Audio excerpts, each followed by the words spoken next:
지난달 말이네요. 그러니까 설 명절에 그 민수랑 같이, 예, 사모랑 은하랑 이렇게 같이, 예, 거제도를 좀 다녀왔죠.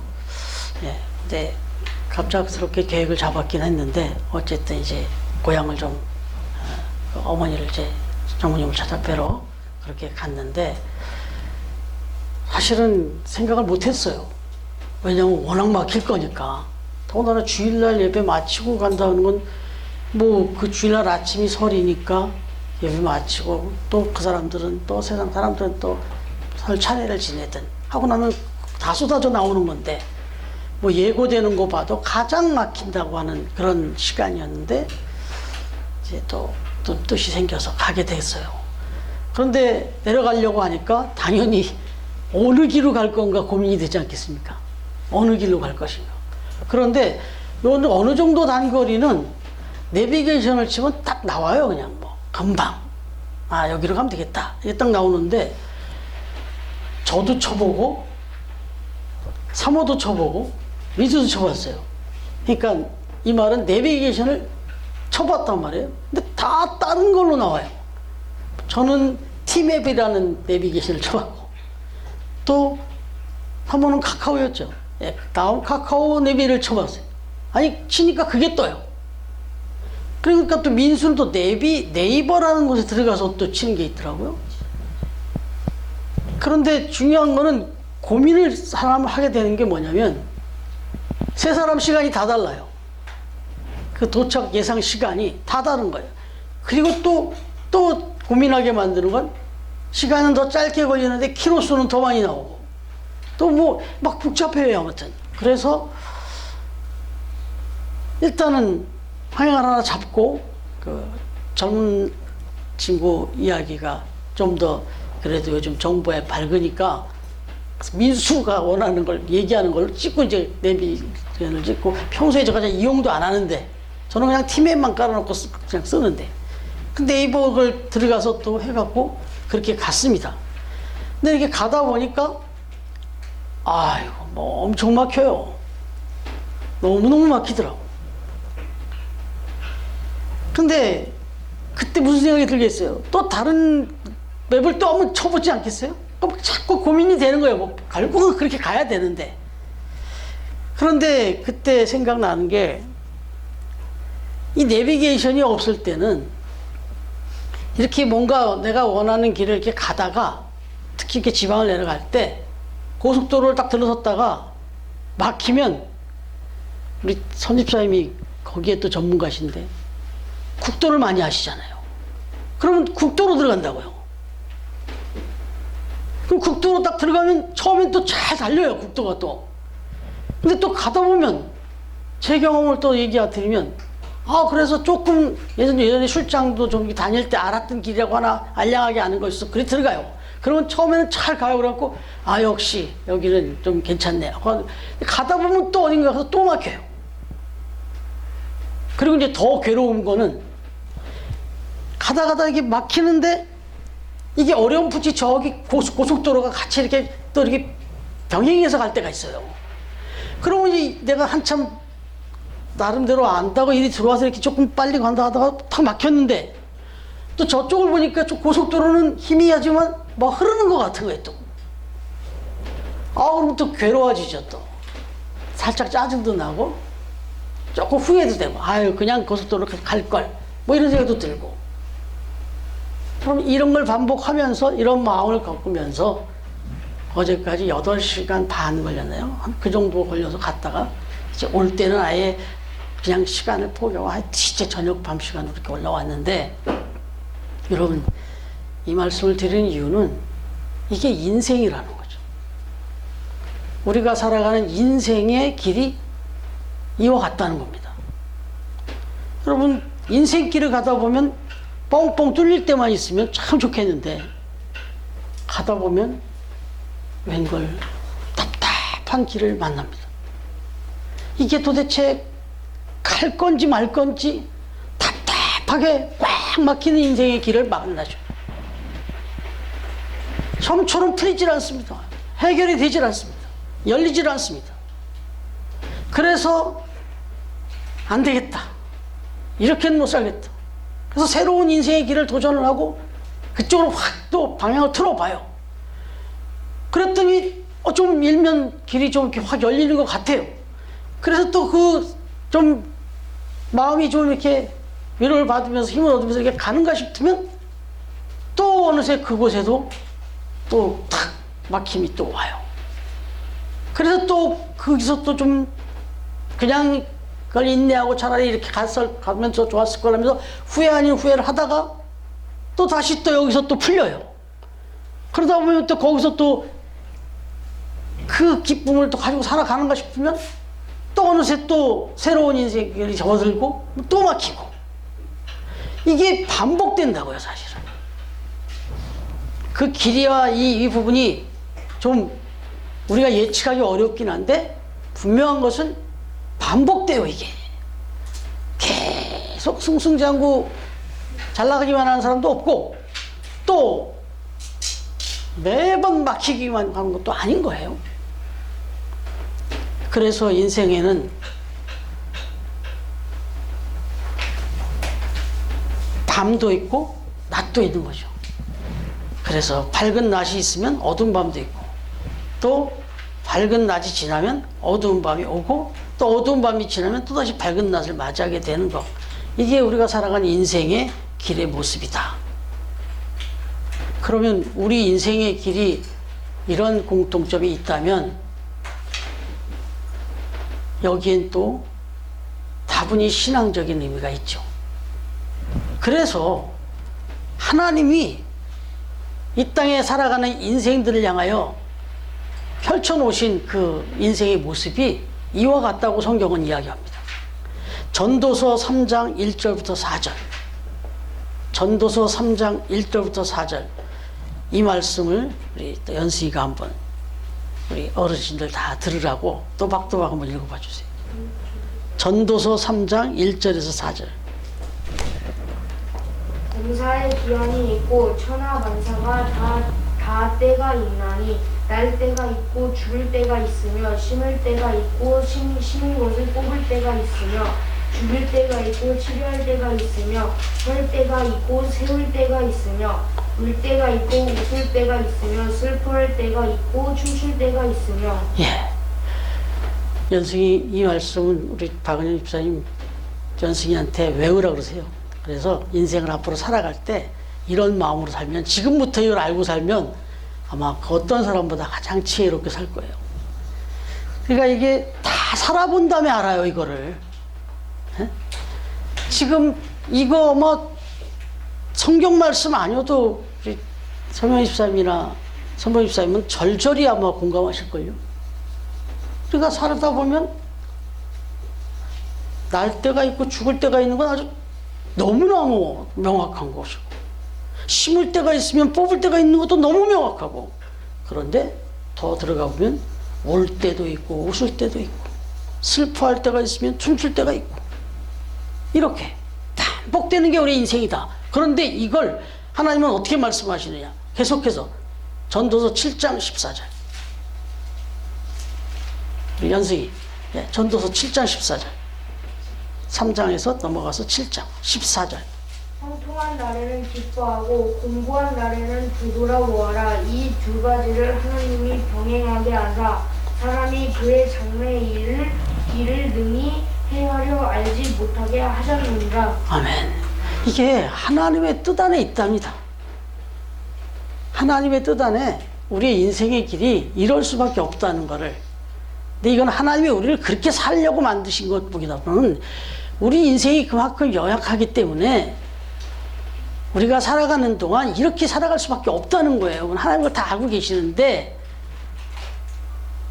우리가 이 부분을 정말 순리대로 받아들이고 그렇게 살라는 거예요.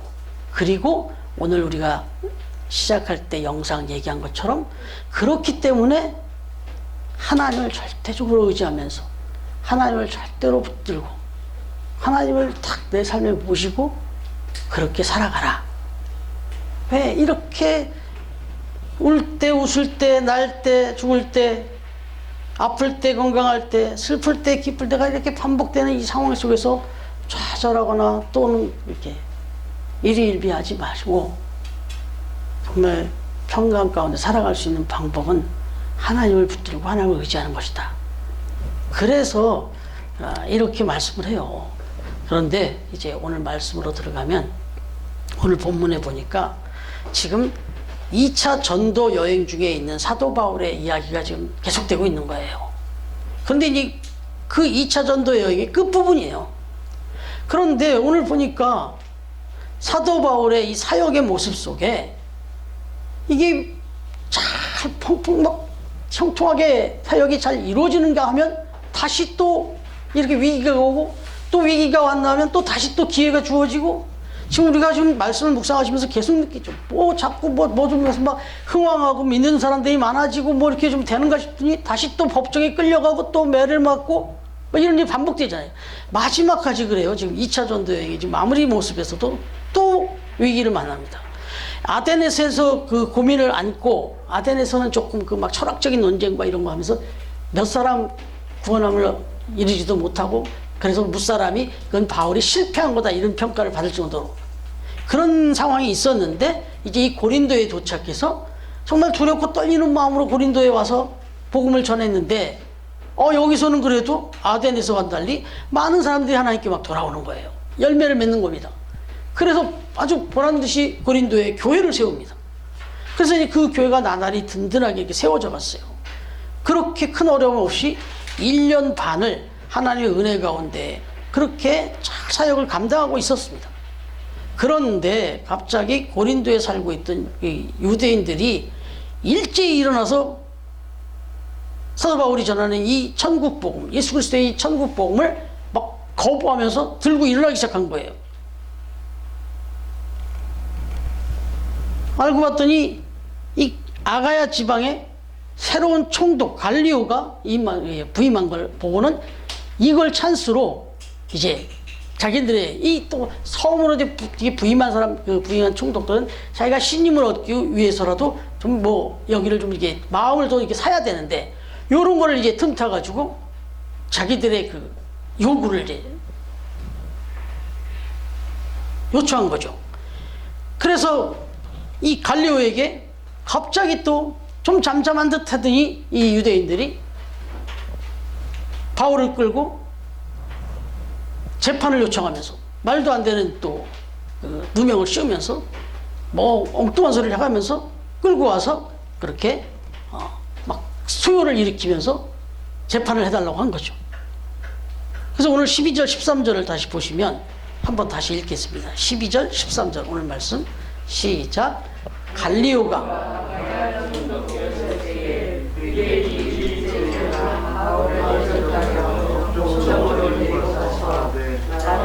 이 사람이 율법을 어기면서 하나님의 경외하고 사람들을 권하라고.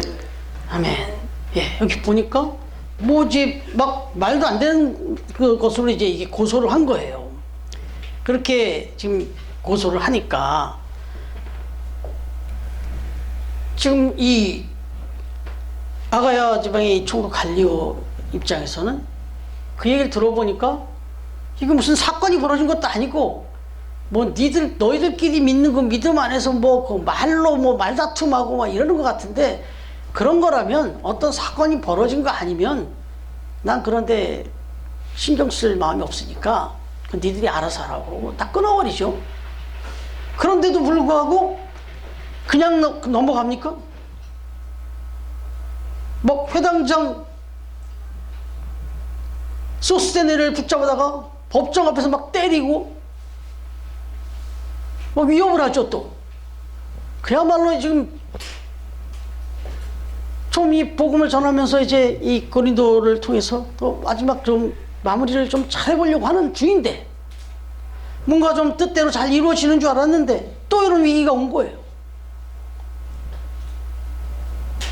여러분 말씀드린 대로 우리가 살아가다 보면 이런 거예요. 지금 이 사도 바울은 그야말로 뭐 자기가 잘 되고 뭐 자기 영위를 위해서 자기 만족을 위해서 한 것도 아니고 그래도 나름대로 하나님 앞에 믿음으로 살겠다고 신앙적으로 살아보겠다고 그렇게 하는 건데 하나님께 영광을 돌리는 일을 위해서 그렇게 살았다고 하는데도 이런 일이 벌어진 거죠. 근데 이러한 상황 속에서 지금 이 사도 바울이 보여주는 태도는 이걸 어떻게 받아들이고 있느냐는 거죠. 이걸 어떻게 받아들이고 있느냐. 여러분, 지금 사도 바울이 보여준 태도를 보면 자신에게 찾아온 그 위기라고 할 수 있는 이 상황을 오히려 기회로 봤어요. 자신에게 찾아온 그 위기, 계속해서 지금 형통과 고난이 반복되는데 지금은 또 위기가 찾아왔어요. 또 한 번의 또 위기가 또 찾아왔어요. 그런데 이거를 사도 바울은 기회로 왔다는 거예요. 여러분, 이 사도 바울이 지금 오늘 말씀해 보니까 18절 말씀 같이 한번 읽어볼까요? 다시 시작. 바울은 더 여러 날 머물다가 형제들과 작별하고 배 타고 수리아로 떠나갈새 브리스길라와 아굴라도 함께 하더라. 바울이 일찍이 서원이 있었으므로 겐그레아에서 머리를 깎았더라. 여러분, 여기 보니까 바울이 일찍이 서원이 있었으므로 겐그레아에서 머리를 깎았다 이런 말이 나와요. 지금 이렇게 위기를 당하고 핍박을 당하고 지금 또 사역에 또 어려움을 좀 만났는데 생뚱맞게 여기서 머리를 깎습니다. 여러분, 이 머리를 깎았다라고 하는 것은 더군다나 바울이 서원이 있었으므로 갱글에서 머리를 깎았다 그랬어요. 무슨 서원이 있었겠는지 이 부분에 대한 특별한 얘기는 없어요. 말씀에 뭘 서원했기에 그리고 뭐 어떻게 완수했길래 서원을 마쳤길래 이렇게 머리를 깎았는가. 근데 민수기 6장 보시면은 이건 추론으로 했을 때 성경 말씀으로 가보면 민수기 6장에 가보면은 서원한 사람은, 하나님께 서원을 한 사람은 머리에다가 이 삭도를 댈 수가 없었어요.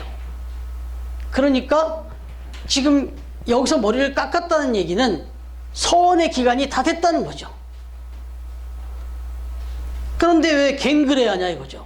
이 겐그레아라는 지역에서 머리를 깎았다. 이게 무슨 의미가 있느냐 하는데, 이거는 이 겐그레아라고 하는 이 지역은 바로 유럽 전도의 마지막 도시였어요. 그러니까 2차 전도 여행에 돌아와서 마지막 전도지였어요. 그래서 여기서 이제 배를 타고 딱 건너가면 다시 아시아예요. 그러니까 2차 전도 여행이 이 유럽을 향해서 딱 출발을 해가지고 그 유럽을 다 막 돌면서 정말 힘들고 어려울 때도 있고 또 뜻 있는 그런 때 열매를 얻기도 하고 우여곡절을 그렇게 겪는 가운데 결국 위기를 또 맞았어요. 지금 이번엔 또 위기를 찾아왔는데 바로 그 겐그레아에 도착해서 그 위기 속에서도 머리를 딱 깎는 거예요. 그러니까 이 위기를 당하면 이게 전도여행을 2차 전도여행을 하고서 성공적으로 마무리해야 되는데 성공적인 마무리가 아니었다고 생각할 정도로 정말 지금 낭패가 됐어요. 뭐 소스데네, 또 여기 그리스보, 뭐 이런 분들이 열매가 있지만 뭐 소스데네는 끌려가서 자기 대신 막 매를 맞잖아요. 막 핍박을 당하고, 나도 핍박당하는 것도 괴로운데 회당에서 막 강론하고 이럴 때 참 협조를 잘하고 같이 믿음 안에 섰던 그 회당장, 이 사람들 끌어내가지고 막 이렇게 폭력을 하고 막 이러니 너무 괴로웠지 않겠어요? 그런데 거기서 바울은 머리를 깎는 거예요. 다시 말하면 십자가에 달려서 예수님이 돌아가시면서 그 완전 처참하게 죽음의 입장에 딱 서가지고 마지막 죽음의 순간에서 이제 대실패로 끝나는 그 순간인 것 같은데 거기서 다 이루었다라고 말씀하신 것처럼 사도 바울은 지금 정말 처참하게 마지막 유럽을 한 바퀴 다 돌고 마지막 여기 이제 겐그레까지 왔는데 여기서 지금 또 아주 초췌한 상황이 벌어졌어요. 그런데 여기서 마치 다 이루었다 하듯이 나는 서원을 다 이루었다 하고 머리를 깎은 거예요. 이게 참 생각이 이렇게 달라요. 그리고 진짜로 이 겐그레아에서 이제 배를 타고 넘어와서 이렇게 2차 전도여행을 끝낸 걸로 끝내는 의미의 머리를 깎은 게 아니라 이 위기 속에서 이제 새로운 또 출발, 3차 전도 여행을 기약합니다. 그러니까 이런 자세였어요. 이런 자세. 정말 힘들고 어렵고 정말 끝이라고 생각될 수 있는 그 시점에서 여기서는 새로운 그걸 완수로 봤고 그다음에 그걸 새로운 시작으로 봤다. 이게 사도 바울의 모습이었다라고 하는 겁니다. 여러분, 처음 만나 1호로 맨 마지막 31일 날 그 묵상 내용 혹시 기억하십니까? 긍정은 점 하나 차이라는 그런 묵상의 내용이었죠. 이 보면은 긍정은 점 하나 차이. 여기 보면은 한 번 더 기억을 좀 더듬으시면 사람의 인생마저 괴롭히는 고질병에서 점 하나를 찍으면 고칠병이 된다. 고질병인데 점 하나만 찍으면 그건 고칠병이 된다는 거죠. 그리고 연약하고 작은 마음, 그 마음 심자 거기에 정말 이 든든한 신념의 막대기, 믿음의 막대기를 딱 꽂으면은 반드시라고 하는 그런 확신에 찬 그런 믿음이 된다. 믿음이 든든한 마음이 된다는 거죠. 그리고 내가 시도해보지도 않고 그냥 불가능이라고 여기는 일, 그 impossible이라고 하는 그 단어에 I am 사이에 점 하나만 딱 찍으면 I'm possible. 나는 모든 것이 가능하다. 이렇게 바뀌어버린다는 거죠. 점 하나만 찍으면.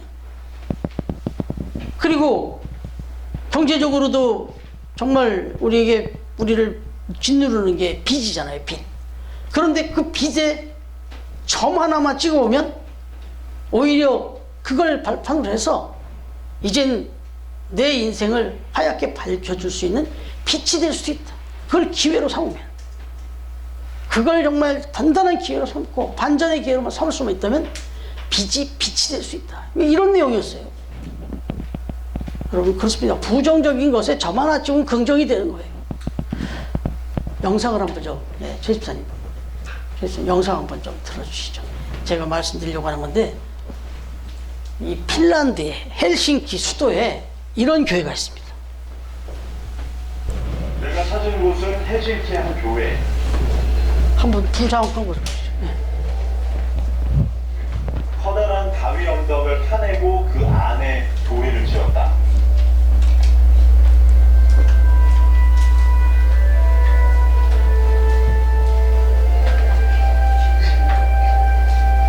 내벽을 전혀 다듬지 않은 것이 자연 친화적이다.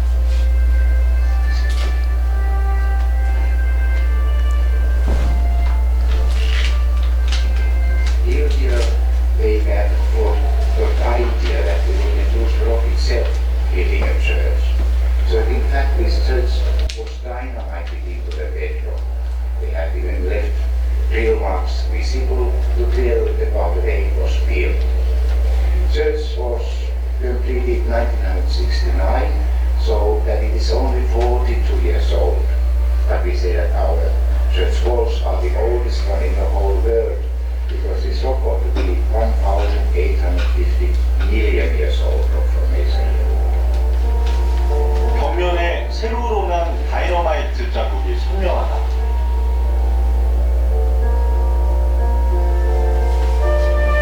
특이한 건 실내에 등이 없다는 것이다.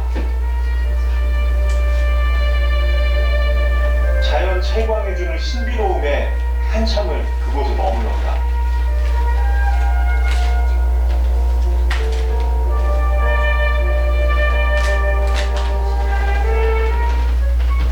네, 이 KBS에서 방송이 된 건데 왜 이 이야기를 드리냐면요, 여러분, 원래 이 헬싱키 이 도시에는, 이게 지금 핀란드의 수도 아닙니까? 토지 이용법상 도시 중심부 안에 교회를 지을 수 없게 그 법이 그렇게 되어 있었답니다. 더구나 그 당시에 1969년 그 당시에. 그런데 루터란 교회에서 도시선교의 뜻을 갖고 이 도시 안에 교회를 지어야 되겠는데, 이 토지 이용법상 도저히 거긴 뭐 허락이 안 되는 거예요. 어떻게 해야 되나? 이거 가지고 이제 기도하면서 고민을 하던 중이었던 거예요. 정말 이 도시를 복음화시켜야 되겠다는 생각에 딱 잡혀 있는데, 근데 이 뭐 도저히 뭐 법적으로 이게 뭐 안 되니까. 그런데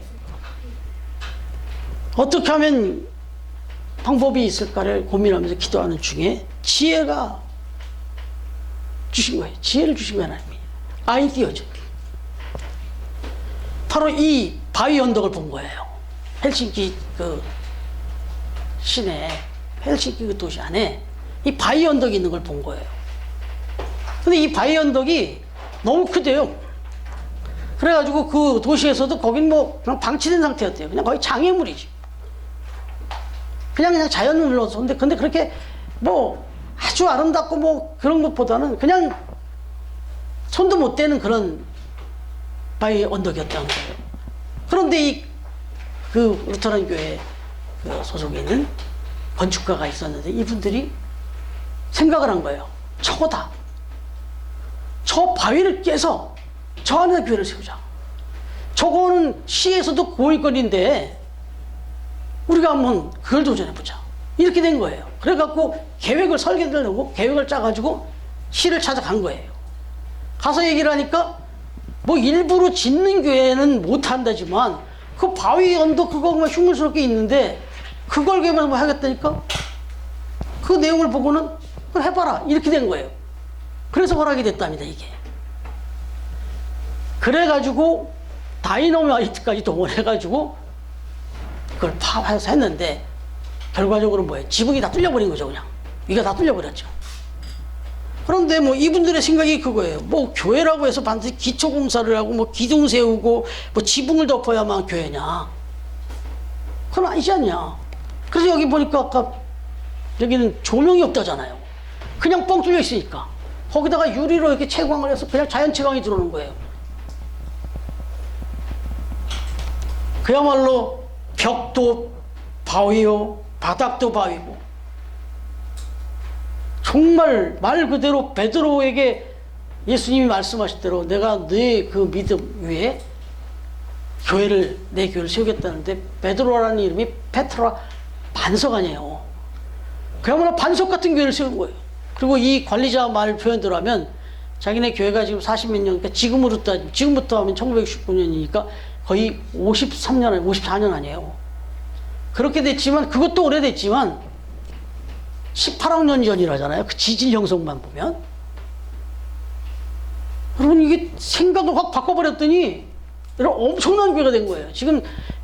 거기 막 교회 안에 사람들 왔다 갔다 하는데, 그 사람들은 관광객도 상당히 많아요, 여기. 그리고 전 세계 유일한 교회예요, 저런 교회는. 가장 그 난관에 처해 있었는데 그걸 생각을 좀 하나씩 바꿔놓으니까 가장 멋진 교회가 탄생을 한 거죠.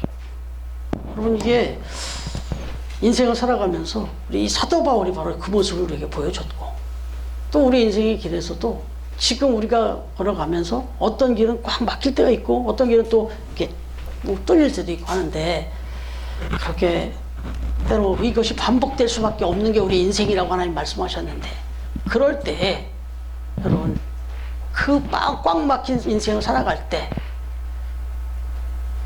그때 필요하신 분이 있어요. 그 어느 때도 마찬가지지만 그때 하나님이 필요하죠. 그리고 하나님이 왜 필요해요? 하나님은 지혜를 주시는 분이에요. 지혜를 주시는 분. 야고보서 1장 5절 우리 연승이 한 번 더. 야고보서 1장 5절 말씀.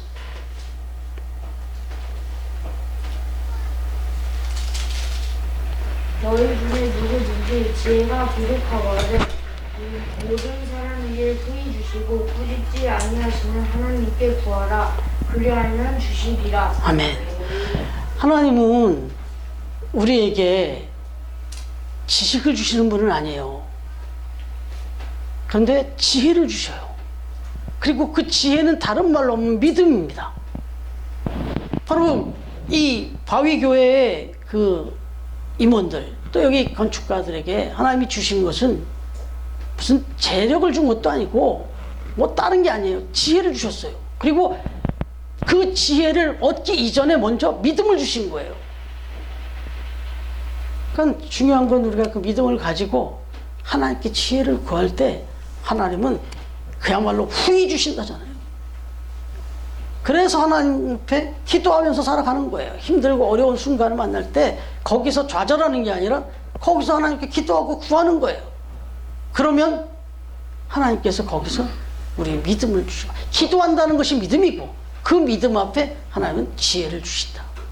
그래서 결국 정말 하나님의 뜻을 이루어간다. 그러니까 우리의 삶 속에서 어려운 순간을 안 만나게 해달라고 기도하기보다는 이미 우리의 삶 속에서는 그것이 반복될 수밖에 없다는 게 하나님의 뜻이라는데, 그렇다면 그런 순간에 우리가 좌절하지 않고 어려움에 굴하지 않을 수 있도록 정말 그걸 잘 이겨나고 오히려 그걸 전화위복의 기회로 삼고 나아갈 수 있는 그런 지혜를 달라고 기도하는 것, 이게 중요하다.